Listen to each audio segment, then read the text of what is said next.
Hello, welcome to Art Book Nook. My name is Kay, where I share with you my amazing collection of art and craft books.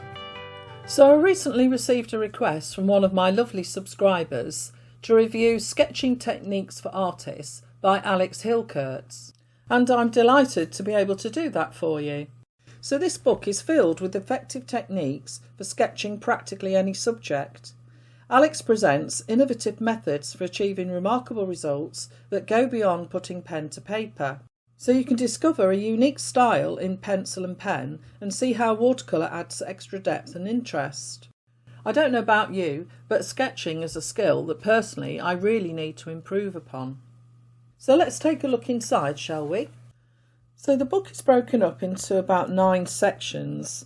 We've got the introduction, materials and tools, general sketching techniques, composition, perspective, still life, landscapes, architecture, figures, watercolour, and then conclusion and some encouraging words of advice from the author Alex Hillkurtz. Before we begin, I'll just tell you a little bit about the author. Alex Hillkurtz was born in England but grew up in California, where he was an award-winning film student at Chapman University. He first established himself as a successful illustrator and storyboard artist in Hollywood, working with top studios such as Warner Brothers, Marvel, Paramount Pictures and Universal Studios. He currently lives in Paris and has turned his focus to a career as a watercolour artist and sketch artist. With a pedigree like that, I think we're in for a real treat, don't you? Alex introduces you to his book by sharing how he views a sketch as a memento. A quick jot to remember a place, listen to the birds and feel the breeze. He takes you behind the scenes of his sketches and paintings, showing how he achieves his results and explaining the choices he makes along the way.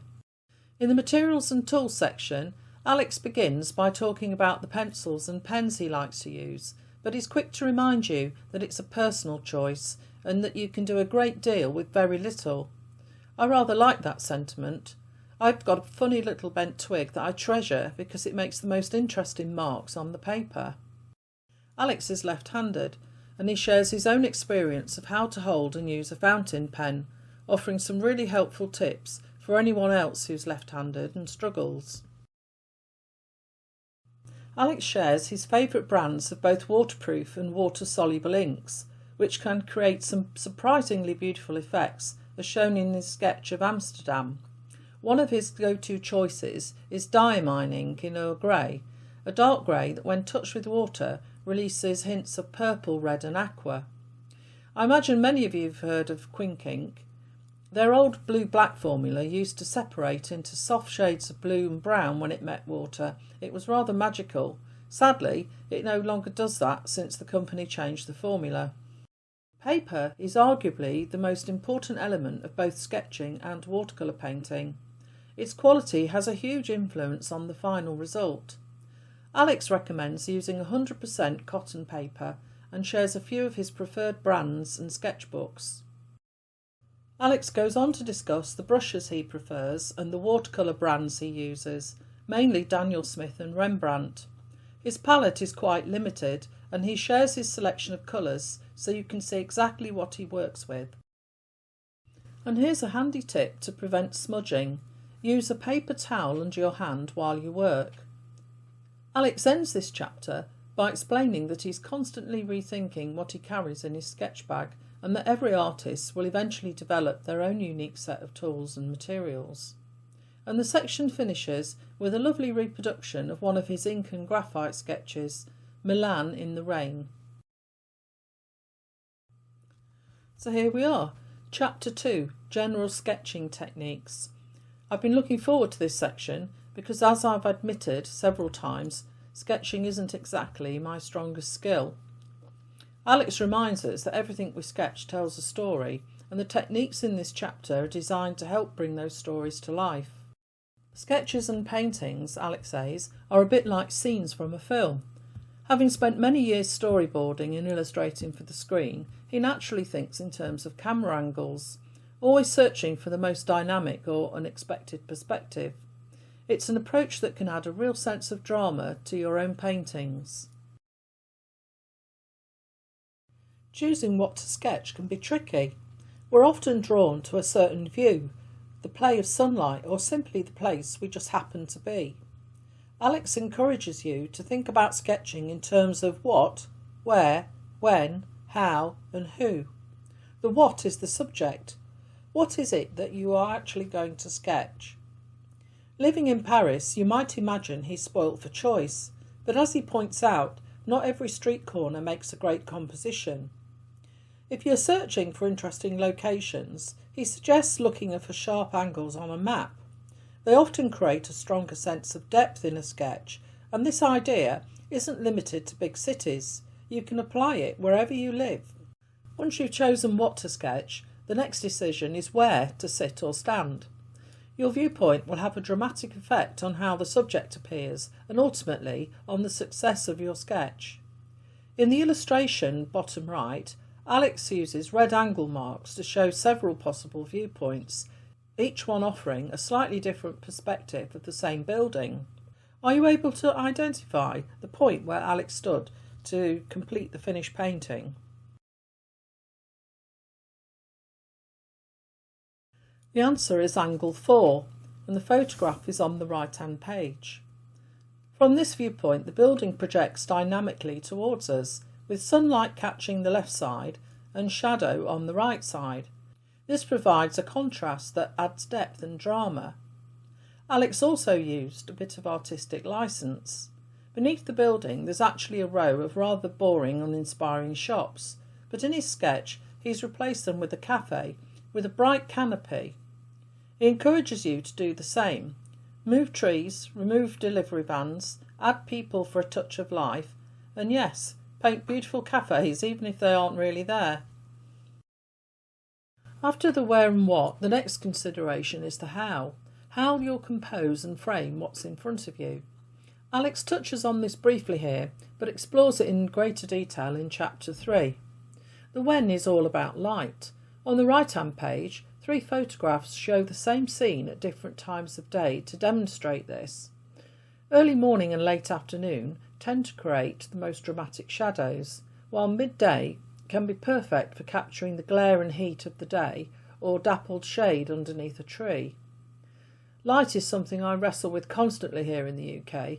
It can change every 5 minutes. If you've watched some of my other videos, you've probably heard me lament about that particular struggle. Alex introduces an unusual idea. He encourages you to start thinking of inanimate objects as characters. Every building, he suggests, has its own personality. It's a playful way to bring energy into your sketches, and you may find your drawings start to take on a life of their own.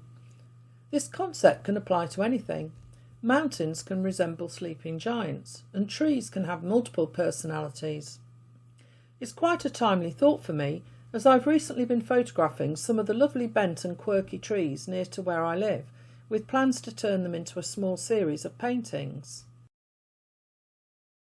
Alex moves on to the subject of light and how to capture it, and how to use value to give a sketch clarity and depth.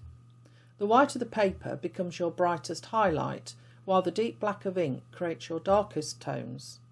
Everything in between can be suggested with different pencil weights, giving you a wide range of soft greys to work with.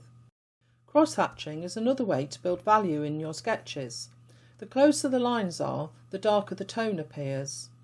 Alex also reminds you that when you're drawing shadows, they should all follow the same direction. And something that many people forget is that shadows also follow the rules of perspective too. People often get bogged down in details, and how much you include is really a matter of personal taste. Alex found that by loosening up and becoming more impressionistic, he brought back a sense of life into his drawings. So when you're sketching buildings, you're inevitably faced with endless windows and architectural bits and bobs, but a simple squiggle is often enough. The viewer's eye will read it as a window. As Alex says, remember that your sketch is a conversation and not a lecture. Chapter 3, Composition, is all about balance and harmony, rhythm and flow.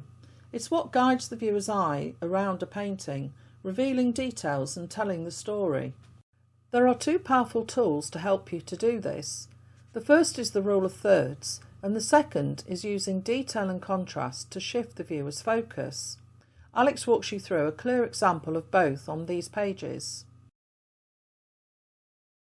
For the rule of thirds, you simply divide your page into thirds, both vertically and horizontally, creating 4 key crossover points. Choose one of these points as the centre of focus, the place where your main subject will sit. The viewer's eye will naturally gravitate there first, and from that anchor point it can wander comfortably through the rest of the painting. The second tool is contrast and detail. Too much of either scattered across the page can leave the viewer unsure as to where to look. I completely understand this, as I personally find it very difficult to settle when looking at a Jackson Pollock painting. My eyes dart everywhere and I end up feeling a little overwhelmed. Alex advises you to choose one focal point and to concentrate all your details and contrast there. It gives the viewer a clear starting point. A thumbnail sketch is a small study you can use to work out the key elements of what will eventually become a larger piece. Think of it as a kind of dress rehearsal. It also helps you to prevent what Alex calls mission creep, the temptation to include absolutely everything you can see in the full panorama rather than focusing on a small, more meaningful area. On the left-hand page, Alex takes you through his own process for planning a composition using a quick thumbnail sketch to explore shapes and values before committing to the final drawing. Alex carries a small sketchbook with cheap paper specifically for creating thumbnails. There's no pressure that way. He doesn't have to worry about the sketch being pretty or polished. He uses an ink pen and a water-soluble graphite stick, which together with the white of the paper give him all the values he needs for quick studies. Perspective brings structure into your artwork, and Chapter 4 looks at how to use this to great effect. Alex loves the illusion of depth, and linear perspective is the most effective tool we have for creating this illusion on paper using line, together with atmospheric perspective using colour to suggest space and distance. The horizon line is a horizontal line that represents your eye level. It shifts depending on your viewpoint, for example whether you're standing up or sitting down. One-point perspective uses a single point on that horizon line. It's the spot where all the receding lines appear to converge and then vanish, which is why it's often called the vanishing point. Here are 2 exercises to help you practice one-point perspective. I could have done with these while I was studying for my degree in industrial design, which was many years ago now. On the left-hand page, we're shown 2 very dramatic examples of one-point perspective. Notice where the horizon line sits in each image. It completely changes how the scene feels. A high horizon pulls your eye down into the space, while a low horizon lets the buildings rise high up above you, creating a sense of height and drama. We're now looking at 2-point perspective, which is a much more dynamic way to depict shapes realistically.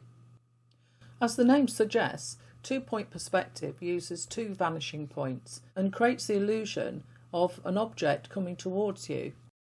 Adding a 3rd perspective point gets us closer to how our eyes actually see the world. This 3rd point doesn't sit on the horizon line. Instead, it sits far above or far below. 3-point perspective comes into play when you're sketching something very tall or very deep, such as trees rising high overhead in a forest. For everyday sketching, Alex suggests that it's often enough to simply be aware of this idea. Here Alex explains how to get the perspective lines correct if drawing, for example, a curved street. This is something that I would really have to take time to study.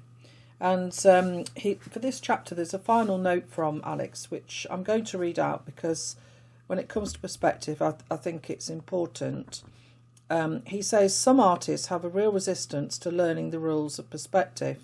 Well, that's me. I'm going to put my hand up there. They feel it will restrict their art and make things too stiff and mechanical.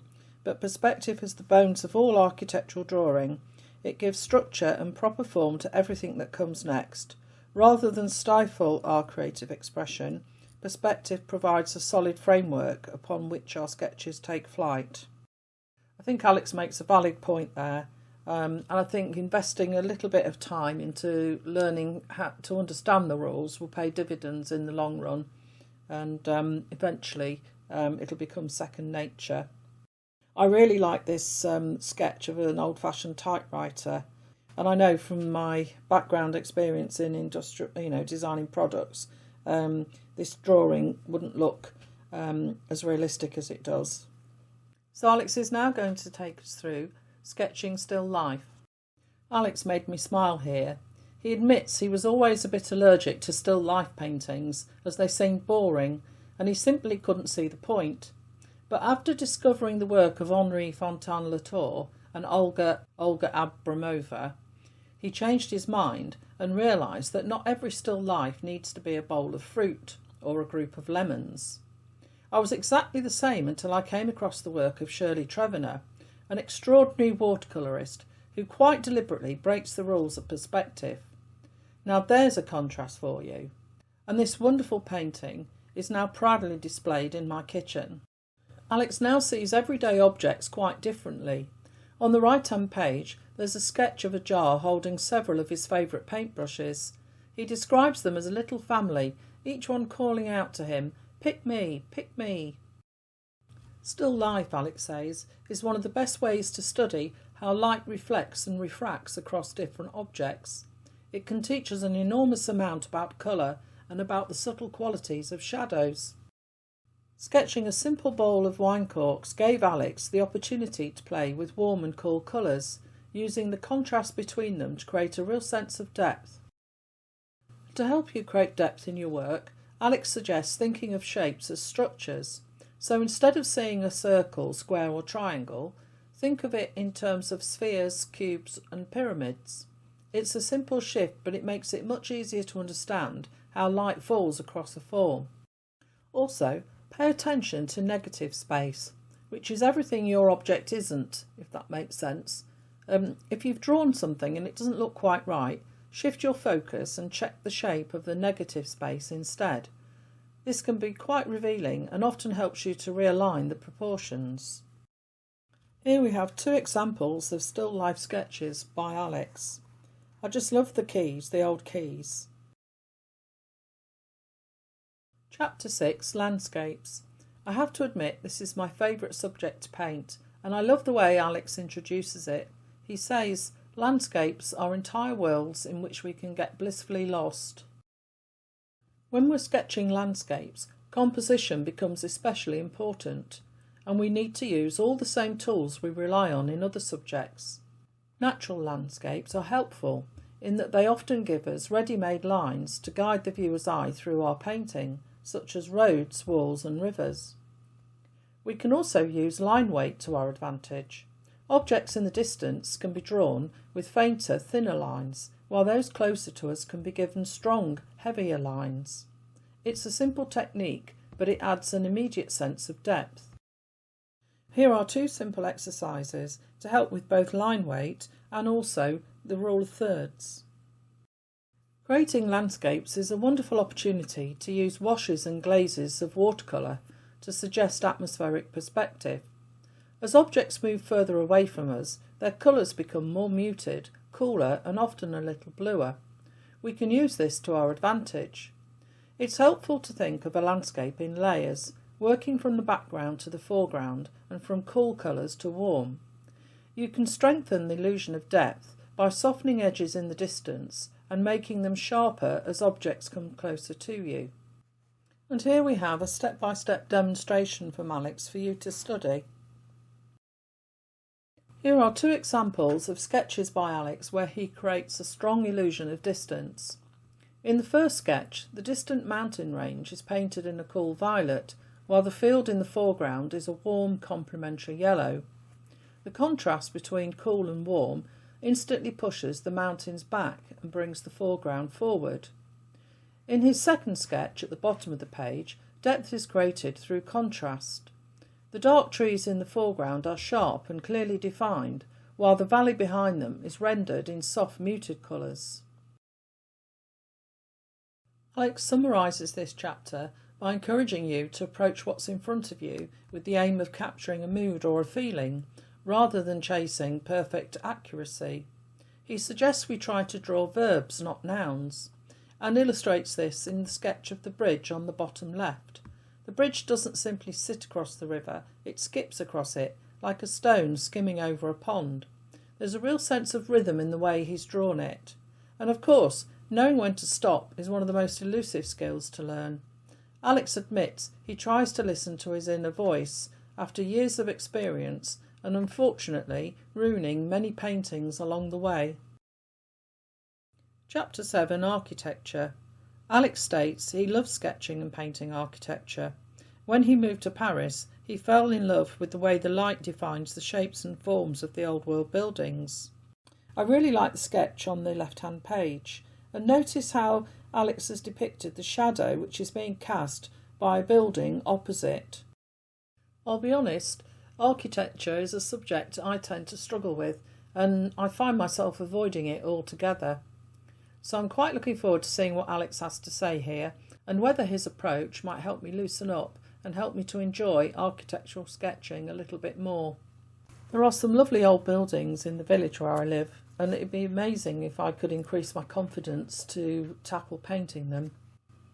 Alex begins by advising you to look for the large basic shapes first, then break those down into smaller shapes before adding form.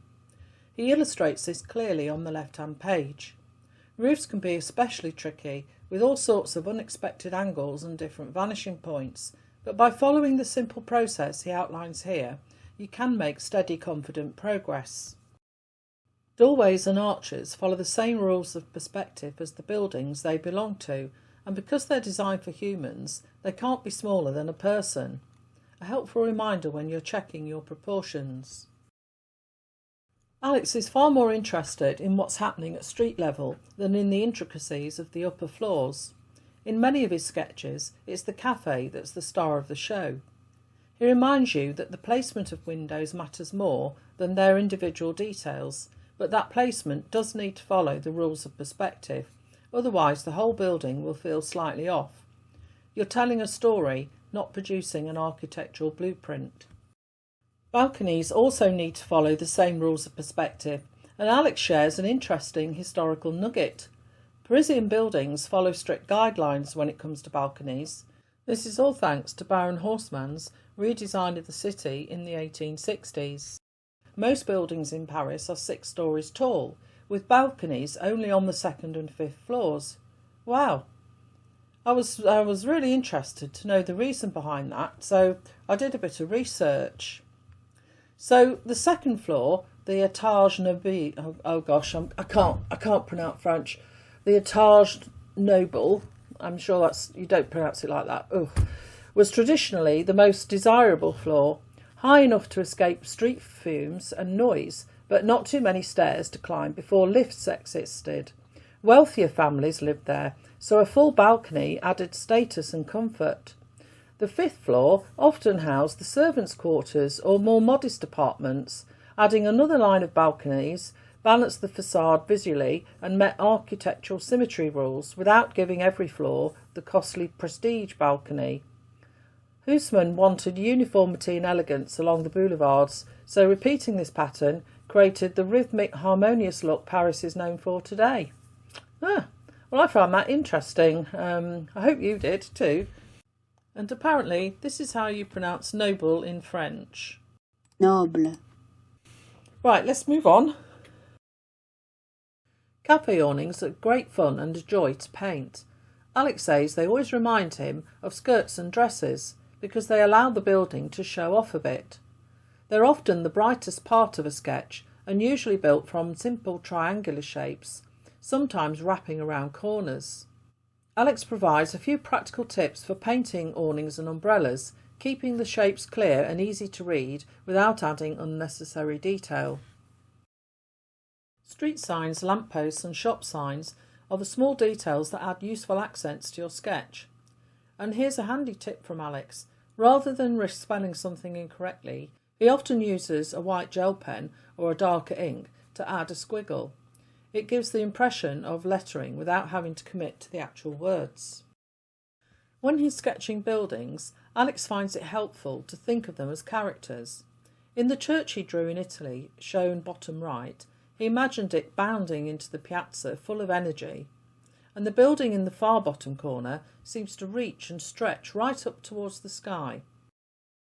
Chapter 8 is all about sketching figures. Alex sketches people wherever he can sit and watch them, in cafes, on trains or in parks. The challenge is to capture a gesture quickly. A gesture is simply capturing a figure in its most basic form, using just a few lines. To help give those figures a sense of volume, Alex likes to imagine they're made of squishy shapes, like jelly beans or soft pillows that you can gently mould into position. A really handy tip from Alex, when you're drawing figures in groups, is that no matter how close or far away people are, their eye line is always the same, whether they're standing or sitting. You can draw a straight line connecting everyone's eye line, and that line becomes the horizon line in your sketch. Wow, well, I never knew that. That's really helpful. It gets even more interesting when you're sketching a mix of standing and seated figures. If you're sitting down while you draw, the horizon line will match the eye line of the people who are also seated. Standing figures will rise above that line, and the same applies in reverse. When you're placing people into a larger scene, it helps to remember that each figure has a story. Perhaps someone is hurrying home with heavy bags of shopping and their feet are aching, or they're simply strolling along to meet a friend. Alex says try not to plonk them in the scene as afterthoughts. Thinking of each one as an individual with their own narrative brings life into your sketch. Can you think of a famous artist who was particularly good at this? I'm thinking of L.S. Lowry. Over the next few pages, Alex outlines how to draw a head. This is very much about sketching a head, not a full lesson in portraiture. Humans are hardwired to recognise faces, which is why we spot them in clouds or leafy trees, but that also means that when facial features are even slightly out of place, we notice it straight away. If drawing faces interests you, Alex recommends spending regular time practising quick sketches until it becomes second nature. We've now arrived at the final chapter, which covers watercolour. Alex says the best analogy he can think of for painting in watercolour is a dance. Sometimes we lead, but more often than not, the watercolour takes the lead and we must follow. This chapter looks at how watercolour works in relation to sketching, how the two support each other, and how to let the paint do some of the work for you. It's the perfect medium for sketching. Inexpensive, portable, and very easy to get started with. Alex introduces a few fundamental techniques to help you paint with watercolour, basic dance steps if you like, that you can use in many situations. He begins with 3 effects using just one colour. First is an even flat wash, and he provides clear, illustrated, step-by-step instructions. This is followed by a graded wash. This technique is wonderful for painting skies and reflections in water. On a clear day, skies are a deep blue overhead and gradually lighten closer to the horizon. The opposite is true for water, where the darker tones are near the bottom of our view and lighten as we approach the horizon. The third technique is wet on wet and has countless applications. I've seen it used to paint to simulate the effect of rain falling from the sky. Creating texture adds life and variety to your work and is something you're more likely to experiment with in the studio or at home. You can scrub paint around with an old brush on dry watercolour paper, scratch it into the surface with a fingernail or the end of a brush, flick paint from your brush, smudge it or lift it with a damp tissue. You can also flick clean water onto the surface, the painted surface that is, or use the dry brush technique by lightly dragging your brush very quickly across the paper to create a broken textured effect. Dry brushing works best on rough paper and is especially useful for suggesting sparkles on water. There are 3 ways to mix colours, and each one produces a different effect. Using the same pigments, cobalt blue and quinacridone red, Alex demonstrates all 3. The first and the most straightforward is to mix the colours directly in your palette. The second is glazing on the paper, layering one colour over another after it's dried to create a vibrant, shimmering effect. Alex uses this method in his painting of the flowers on the bottom right, and the difference is striking. When I first tried glazing, it was a real wow moment for me. If you'd like to try the glazing technique yourself, I have a simple tutorial on my channel that shows you the steps. It follows an exercise from Making Colour Sing by Jean Dobie. I've linked to both the tutorial and Jean's book in the description below. The third method is to mix the colours directly on the page, which gives you a lovely soft natural blend. Alex explains what is meant by warm and cool colours. For example, you can have a cool green that leans towards blue-grey and a warm green that leans more towards yellow. This is known as colour temperature, but it's important to remember the temperature of a colour is always relative to the colours around it. You can use this relationship to create contrast in a sketch and draw the viewer's attention to where you want it. When you're beginning your sketching and watercolour journey, Alex encourages you to play and enjoy the process. If you set out to create a masterpiece from the start, you're likely to end up disappointed. You need to play and then play some more while paying attention to what you're learning along the way. Because Alex spent many years sketching with only pencil and ink, colour actually intimidated him.